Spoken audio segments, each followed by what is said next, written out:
Nous allons lire aux Éphésiens,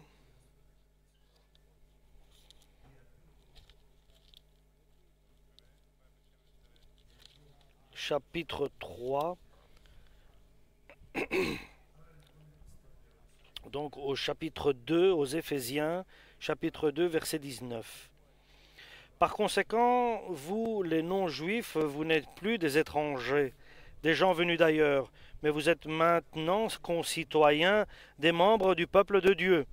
Vous appartenez à la famille de Dieu.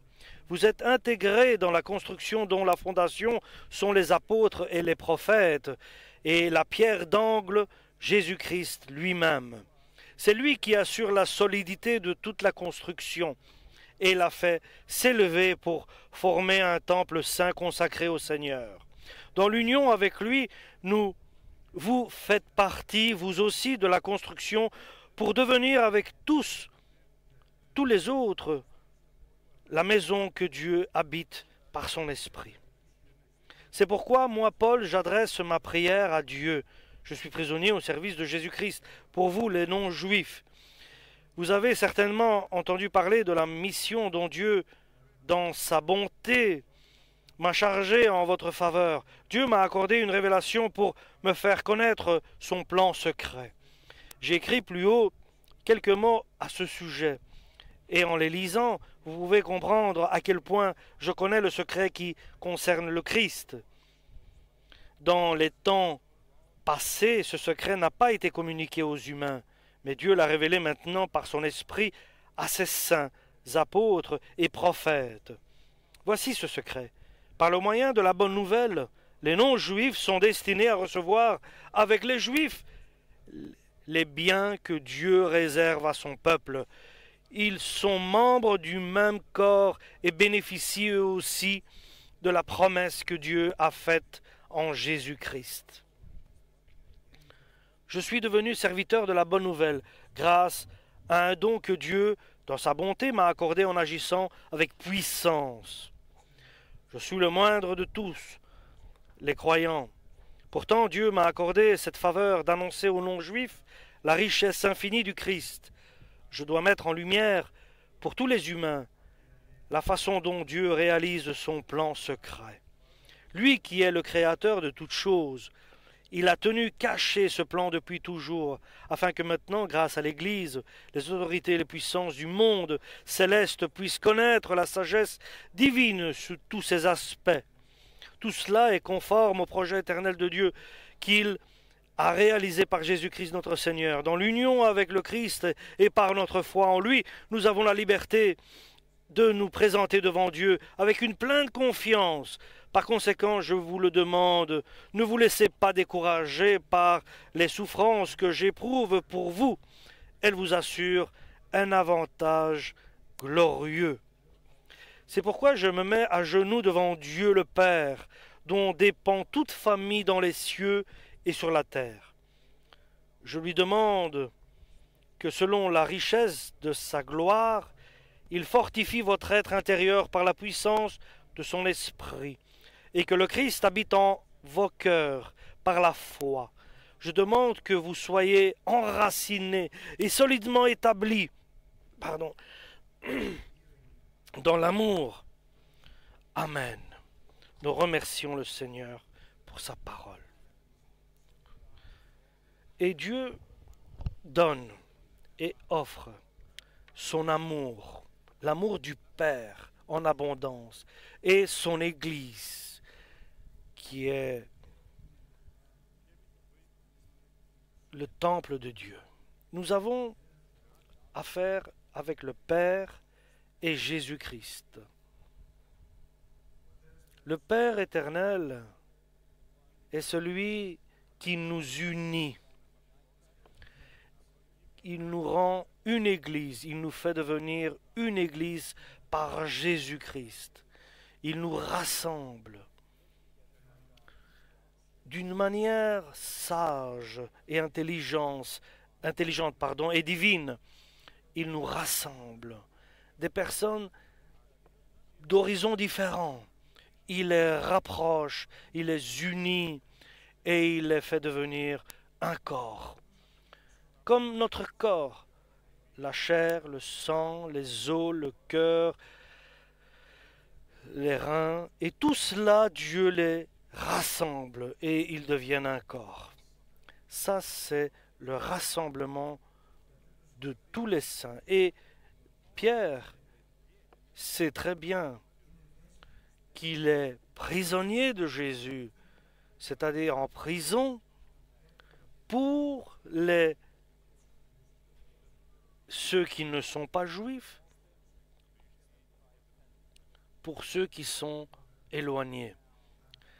Et l'apôtre Paul reconnaît que la volonté de Dieu dans notre vie ne se fait que par la prière à genoux, lorsque nous prions à genoux devant Dieu, pour que l'œuvre de Dieu s'accomplisse dans notre vie, pour que nous puissions bénéficier l'œuvre du Tout-Puissant dans notre vie, et comme objectif final d'être rempli de toute la plénitude de Dieu, et toute la présence de Dieu demeurait en Jésus. Et l'apôtre Paul prie à genoux pour que nous puissions être remplis de toute la plénitude de Dieu. Toute la plénitude de Dieu puisse demeurer en nous et que nous, qui sommes sans importance, demeurer en lui. Et cela n'est pas quelque chose que nous pouvons penser ou demander. Nous ne savons pas. Seulement l'apôtre Paul nous le dit et il prie pour que nous puissions le connaître aussi et le vivre aussi et le demander. C'est pour cela qu'il dit « Je me mets à genoux devant le Père, je plie devant Dieu, car lui, il est le seul qui veut et qui peut, et vers lui nous pouvons nous adresser. » Donc je m'adresse vers le Père de notre Seigneur Jésus-Christ pour qu'il vous donne selon sa richesse, de sa richesse, qu'il donne avec analogie à chacun de nous de sa gloire. Et vous comprenez quelle est la gratuité de Dieu, la grâce de Dieu, et qu'il nous donne sa grâce, sa richesse. Autant grande est la gloire de Dieu, Dieu nous donne à tous. Et autant Dieu est glorifié dans notre vie, autant Dieu nous redonne de cette gloire. Nous donne de cette gloire, pardon. Nous allons voir cela. Et combien le glorifies-tu par tes œuvres, par tes paroles, par tes pensées, par ta vie, par ton parcours? Alléluia. Et l'œuvre de Dieu commence, et je le répète, suivant l'analogie de sa richesse et de sa gloire, et de vous maintenir stable et ferme. Cela est important. Et l'œuvre de Dieu commence par là.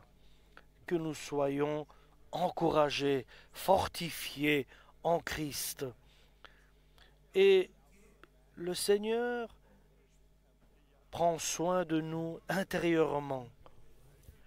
Et l'être éternel qui est en nous, cela intéresse à Dieu. Bien sûr, le Seigneur ne veut pas que nous ayons un aspect extérieur d'athlète, mais l'important pour Dieu, c'est d'avoir un être intérieur athlétique, spirituellement athlétique. Et nous ne pouvons pas nous exercer, mais nous pouvons prier par le Saint-Esprit. Cela est pour nous notre exercice, notre entraînement, notre éducation. Pour nous, c'est cela. Nous nous entraînons spirituellement. pour grandir. Et l'apôtre Paul prie, et Jésus prie au Père. Maintenant, c'est le Christ qui prie pour nous. Et qu'avons-nous dit? Rien nous pouvons accomplir de nous-mêmes.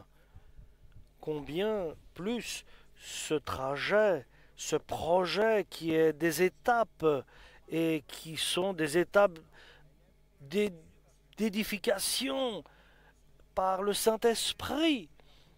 En étant remplis du Saint-Esprit, nous pouvons ainsi faire grandir l'être humain intérieur qui est en nous et qu'il puisse dire Abba, notre Père. Et ce n'est pas seulement d'avoir une renaissance, mais de grandir, c'est d'évoluer l'être intérieur. Nous savons que l'être extérieur se vieillit, mais l'être intérieur se rajeunit de jour en jour.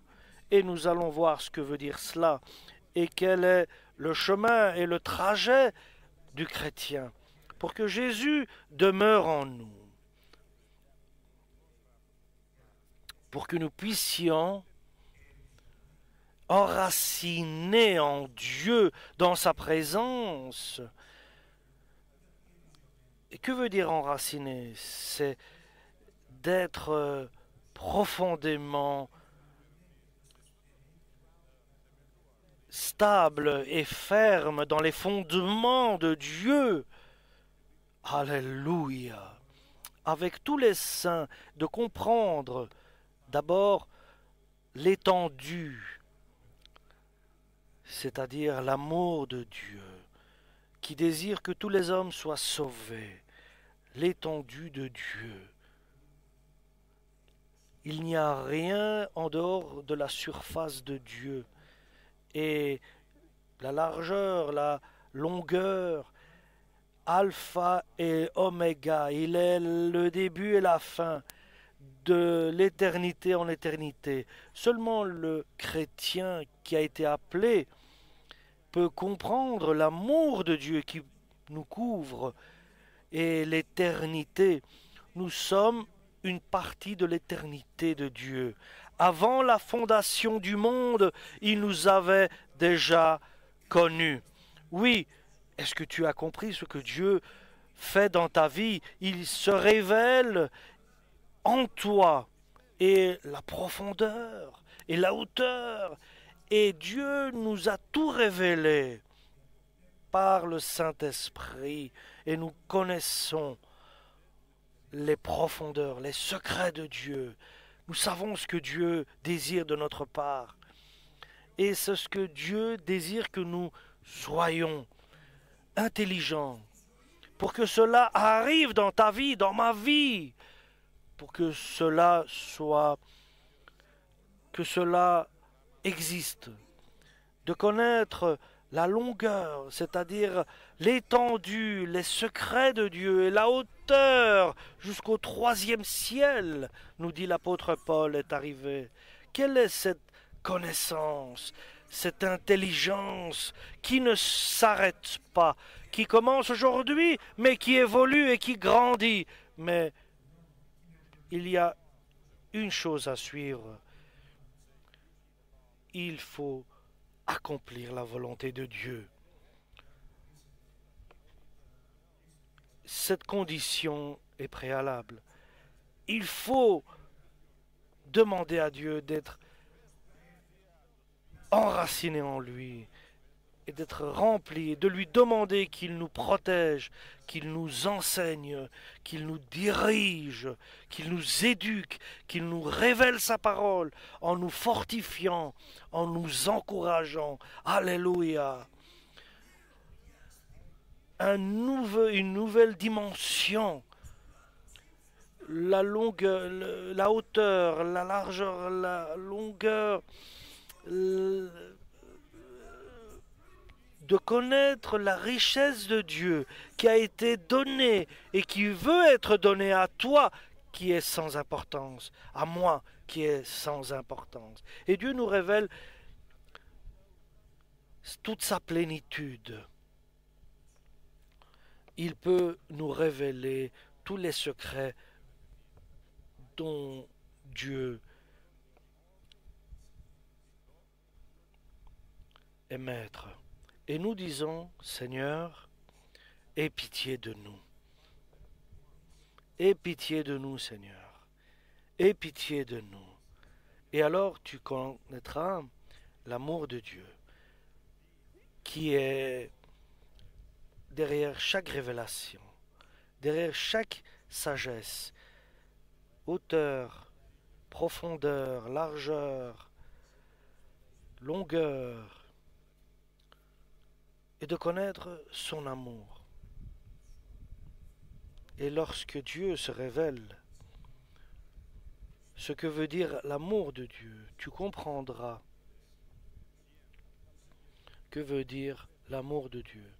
Chers frères et sœurs, Dieu est devenu un être humain par Jésus-Christ. Et il est allé au plus profond de la terre aussi. Pour nous, le Tout-Puissant. Et ça, c'est son amour. Et nous ne pouvons pas la saisir. Un Dieu Tout-Puissant a pris la forme humaine. Il s'est rabaissé jusqu'au sol. Il a été sur la croix. Il a été frappé, insulté. Pour toi, pour moi, pour nous. Ce Dieu a subi tous ces outrages. Ça, c'est l'amour de Dieu qui dépasse tout entendement humain. Il s'est rabaissé jusqu'à la mort pour nous. Alléluia. Alors il va nous remplir. Il va nous inonder de sa présence, de sa force, de toute sa plénitude divine dans notre corps. Et toute la plénitude de Dieu va venir demeurer en toi, en moi, dans notre corps. Et c'est fini. L'esprit s'arrête là. Lui dont l'univers est petit pour lui. Et il vient et je veux demeurer en toi. Alléluia. Veux-tu aussi demeurer en moi? Il veut que nous devenions un. Et nous disons, aie pitié de nous, Seigneur. Quelles paroles pouvons-nous dire? Quels mots pourrons-nous dire à part Alléluia? Alléluia, tout le reste est n'importe quoi. Alléluia. Nous entrons dans la vie de Dieu par la loi de Dieu. Et comment Dieu nous a ramenés, nous a rassemblés dans son Église. Sois digne de son invitation, sois digne de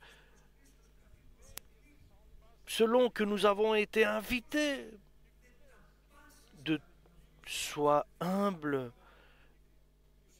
d'une manière humble dans cette grandeur. Combien savoir combien nous sommes infimes, sans importance. Nous sommes sans valeur. Et c'est pour cela que nous devons être humbles et reconnaître que Dieu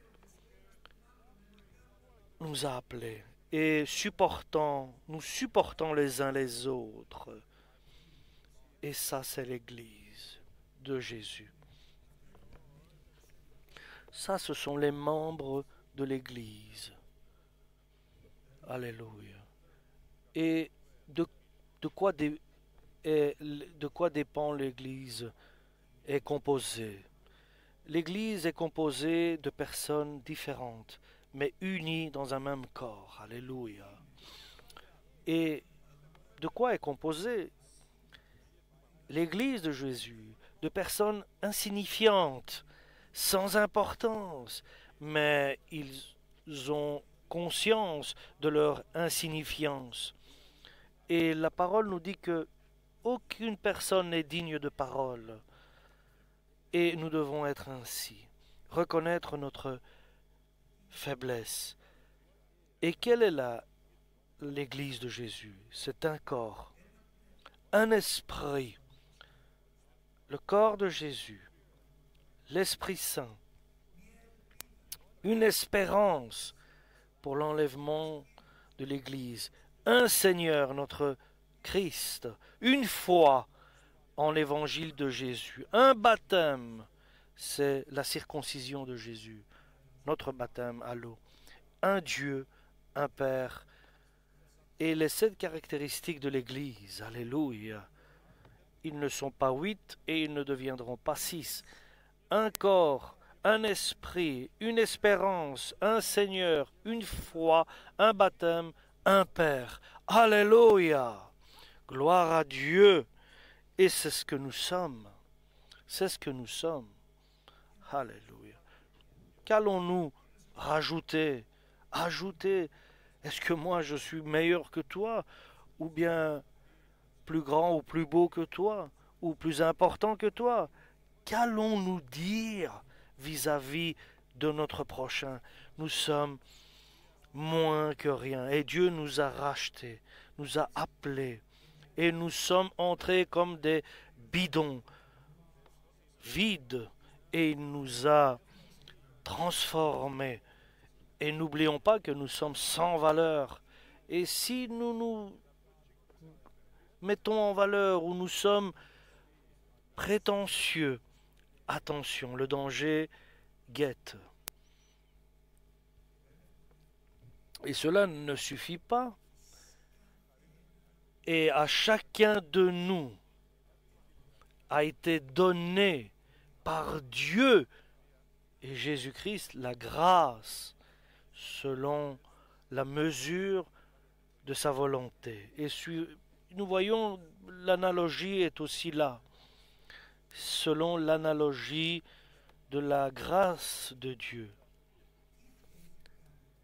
Qu'a fait Jésus à tous, pour tout? Quelle est la grâce de Dieu? Toute chose, suivant l'analogie de la grâce de Dieu, cela t'a été donné. Alléluia. Pour que tu puisses comprendre ce qui est écrit. Il est monté au ciel,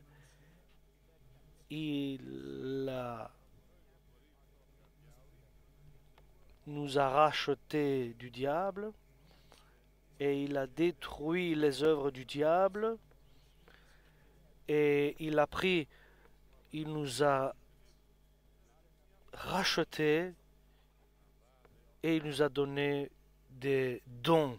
Alléluia, des dons spirituels. Il nous a donné des dons spirituels célestes. Alléluia. L'un est apôtre, des évangélistes, des enseignants, des pasteurs. Il a donné des services à l'Église, car le Christ s'intéresse, il prend soin. Oui, l'Église est notre mère, l'Église de Jésus.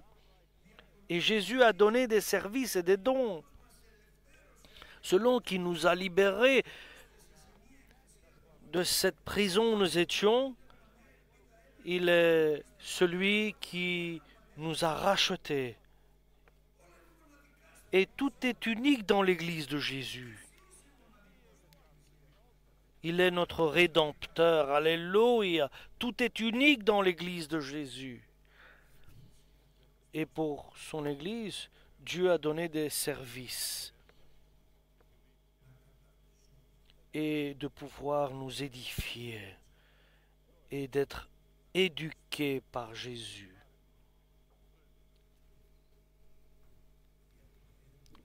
Pour l'œuvre, pour notre édification. Vous avez tous un service dans l'Église pour faire partie de cette édification de l'Église. Nous avons tous quelque chose à accomplir dans l'Église de Jésus. Nous sommes un membre de l'Église. Et il a distribué des dons et des services. Il nous a libérés car nous étions prisonniers du diable. Il est notre rédemption. Jusqu'au jour, quel est le but de l'Église et quel est le projet de Dieu pour que la plénitude divine demeure en nous? Et quelle est la volonté de Jésus? Et d'arriver à l'unité de la foi, à l'unité de la connaissance du Fils de Dieu, pour que tous ensemble nous soyons un être mûr et de comprendre la plénitude de Dieu et la compréhension du Fils de Dieu. Et c'est ce que fait Jésus par ses dons et les services qu'il donne. Il nous enseigne, il nous éduque, il nous édifie. Pourquoi? Pour que nous soyons plus des enfants,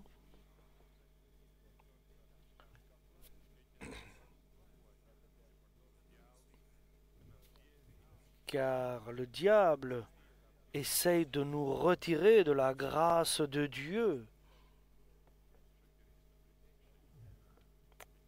pour que nous soyons plus des enfants et d'être emportés par tout vent d'enseignement, chaque vague d'enseignement, mais d'être ferme et enraciné dans les fondements de la parole de Dieu. Il y a la mauvaise femme, il y a l'étrangère aussi, et il y a le diable qui désire nous égarer du droit chemin. Le mauvais enseignement est la parole de ce monde. Dans l'Église, soyons et restons.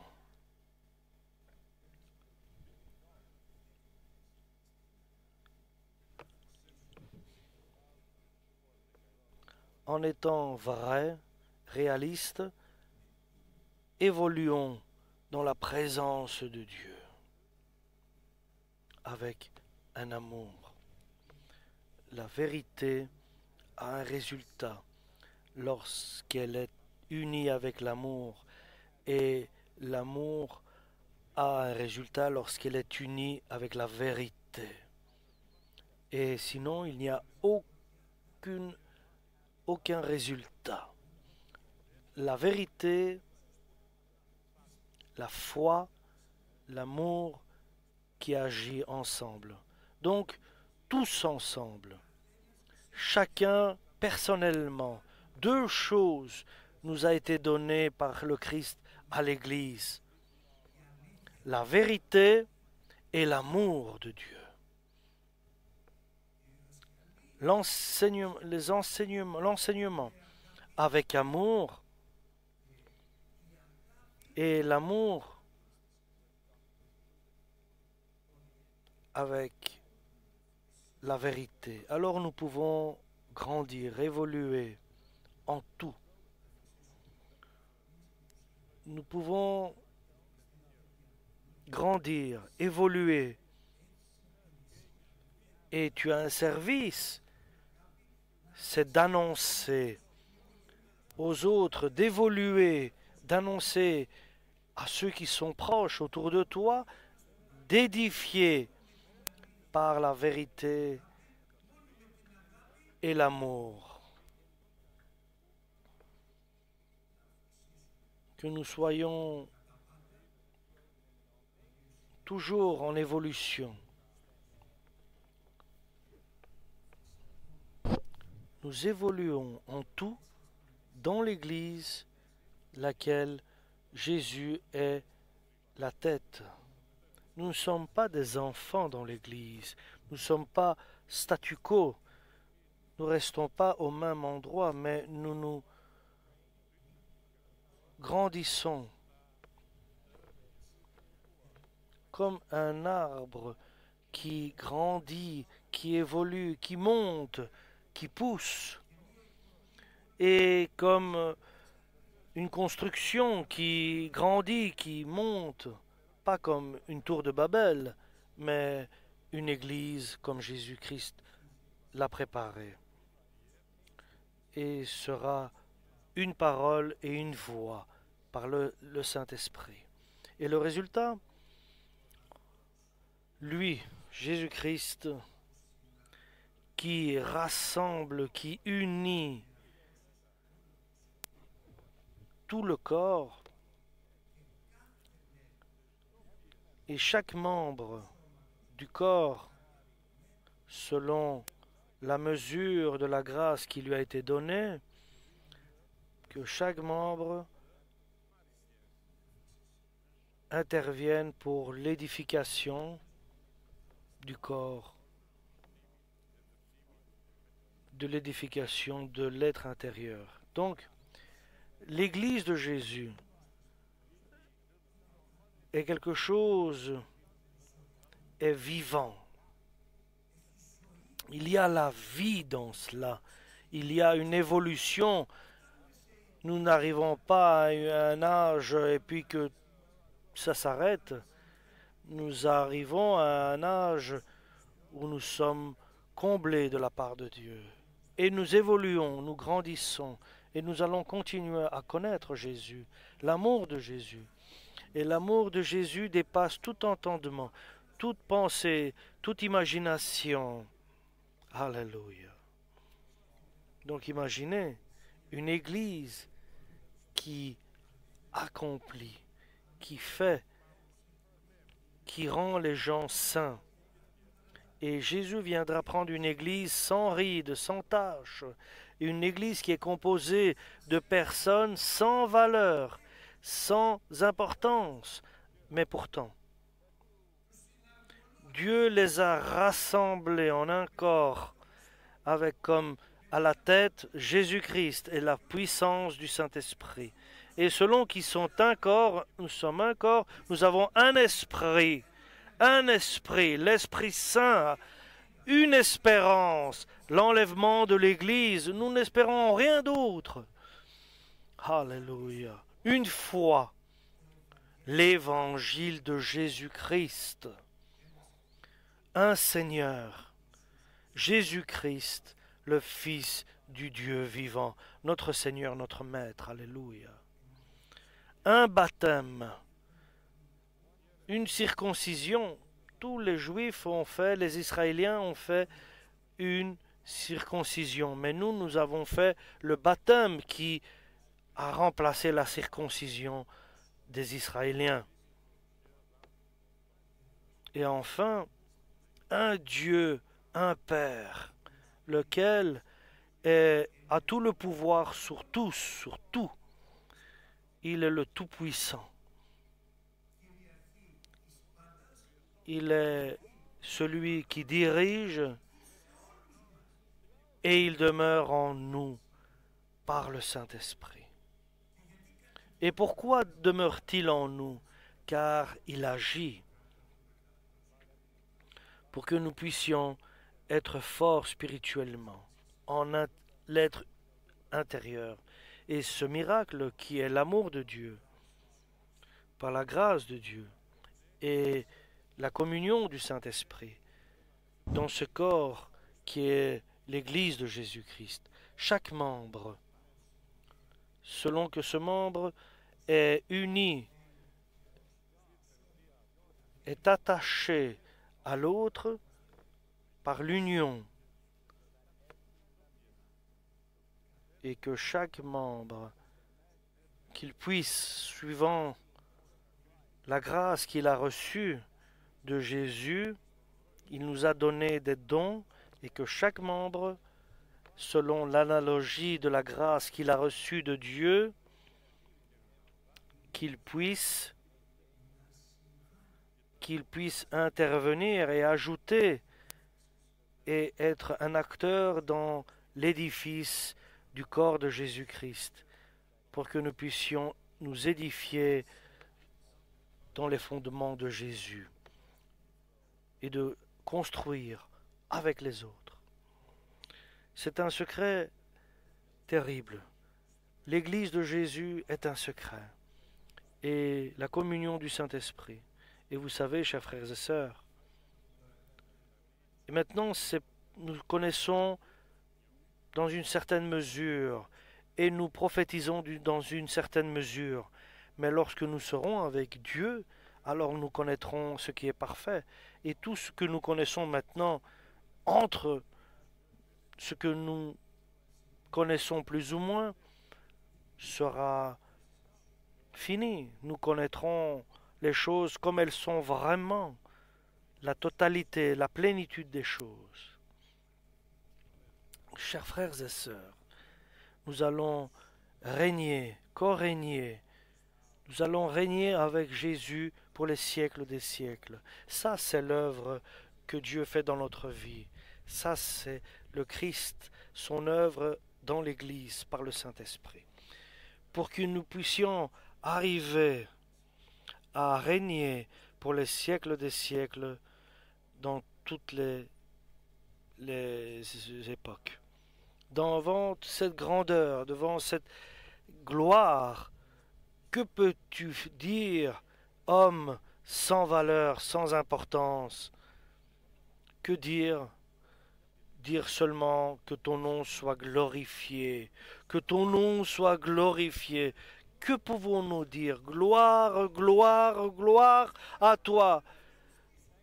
Alléluia. Merci. Nous sommes reconnaissants de tout ce que tu as fait, pour la grandeur que tu as accomplie dans notre vie, pour que nous puissions arriver dans le ciel, au troisième ciel, et régner avec lui. Ne regardons pas dans nos faiblesses, dans nos imperfections. Oui, nous sommes sans valeur, nous sommes insignifiants, nous sommes sans valeur, nous sommes ce que nous sommes. Mais Dieu m'a amené à l'église. Dieu m'a appelé, m'a invité, m'a rassemblé dans l'église. Nous a unis tous qui étions sans importance. Et il nous a fait un corps, l'église sainte, parfaite, sans tache et sans ride, qu'il viendra chercher, pour que nous puissions régner avec Jésus pour les siècles des siècles. Amen. Alléluia.